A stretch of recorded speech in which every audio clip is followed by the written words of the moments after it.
Okay, welcome back. It's Friday, April 3rd, the first day of the Paycheck Protection Program loan application app, and boy, what a day it was. So today, the application went live.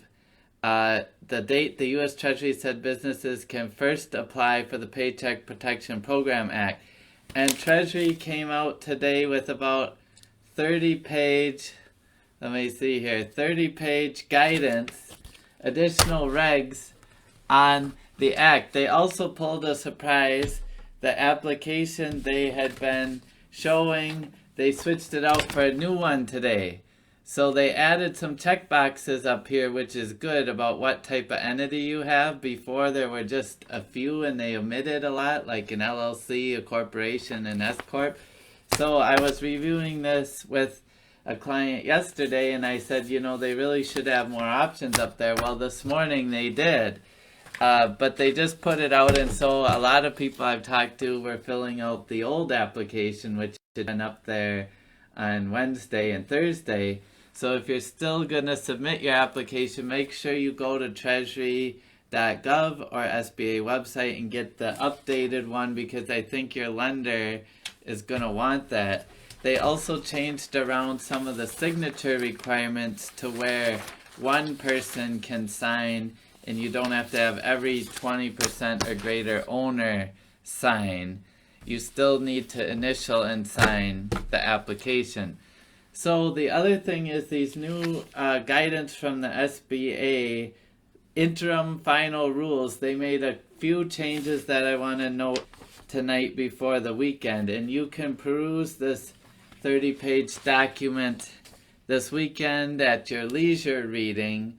But I want to point out page 9. You should look at page 9. They list some good examples of how to calculate your monthly payroll. And again, it's that average, 2.5 times the monthly average. And they've got 3 examples here, and I won't go through them all, but example 1 is no employees make more than $100,000. Your annual payroll is $120,000. Your average monthly payroll is $10,000. You multiply by 2.5, and the maximum loan amount is then $25,000. So that's pretty simple if you have no one making over $100,000. And then they go through a few more where, let's say you have some employees make more than $100,000. The annual payroll is $1,500,000. So you subtract the compensation amount in excess of an annual salary of $100,000. So you go through those employees, knock them down, and then they get to an average, in this example, payroll of $100,000, multiply by 2.5, your maximum loan amount is $250,000. So run through those examples, and hey, how's it going? Thank you for joining us. I'm trying to get this information out before the weekend. But the other thing you should know is Treasury raised the interest rate on these loans to 1%. So a couple of days ago they were saying 0.5%, but they raised it to 1%, and I think that was some pushback from the lenders, is just my guess. But be aware of that because they changed it just this morning. And that's on page 11. It says the interest rate will be 100 basis points or 1%. One other thing to note, you can use e-signatures to sign this application. So if you need, to get a signature of someone far away, they're saying yes, e-signatures are fine. And the other thing is, yes, 1% is still a good rate, as the Rob has pointed out. It's still a good rate, and the upside to it is you don't have to make any payments for 6 months. So payments are deferred following the date of disbursement of the loan. However, they are going to charge you that 1% interest during the 6-month period, okay? So they're going to charge you the 1% interest, so just be aware of that fact. Again, it's 1%, not 0.5%. But you can use e-signatures. But also buried on page 13 is this very simple question. It says, is the Paycheck Protection Program first come, first served? And the answer is one word, yes. So what I'm hearing from lenders is they are seeing high demand for this program. So I suggest if you are interested, you try to work on your application this weekend and get it submitted as soon as you can next week.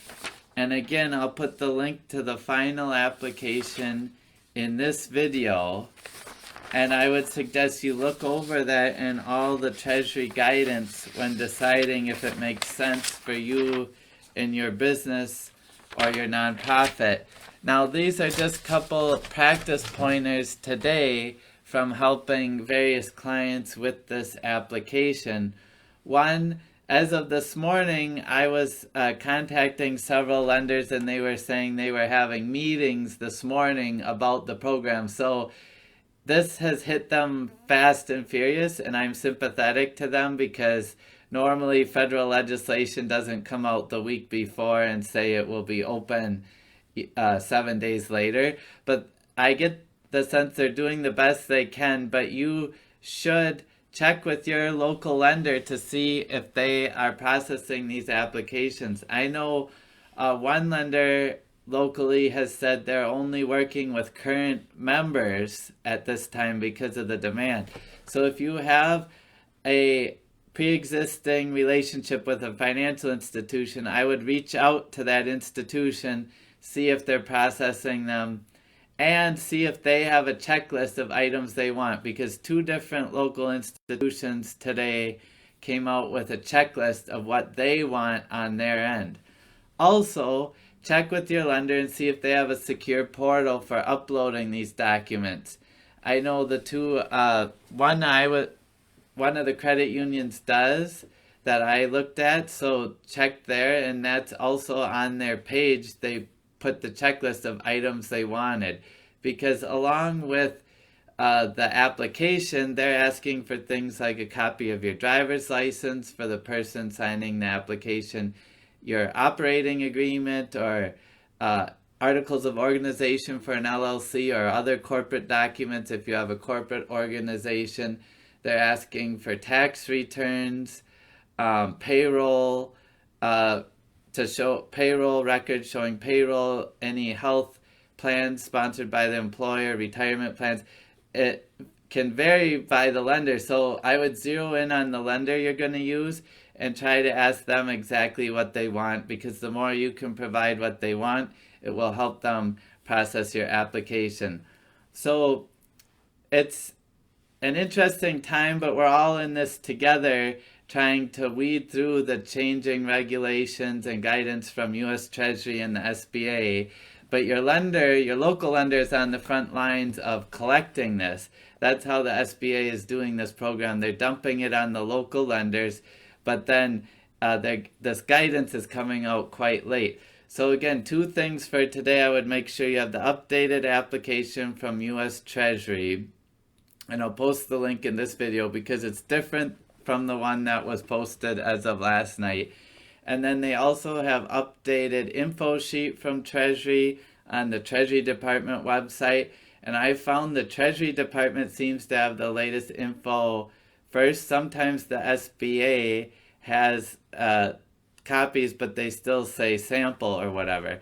And then the second thing is I'd reach out to your lender, see if they're participating in the Paycheck Protection Program lending program, and if they are, see if they have a checklist of exactly what they want before you send over stuff and then they tell you we want more stuff. And the third thing is if they have a secure online portal, I would try to use that to keep your personally identifiable information safe, like your SSN, EIN, bank account info, other things.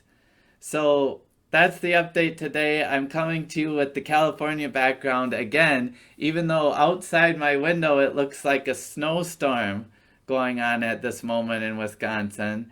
So I'm going to wish you the same thing for this weekend, to stay safe, not only from COVID-19, but from the winter weather and the snowstorm. Stay safe, be well. We'll see you next week, and have a great weekend.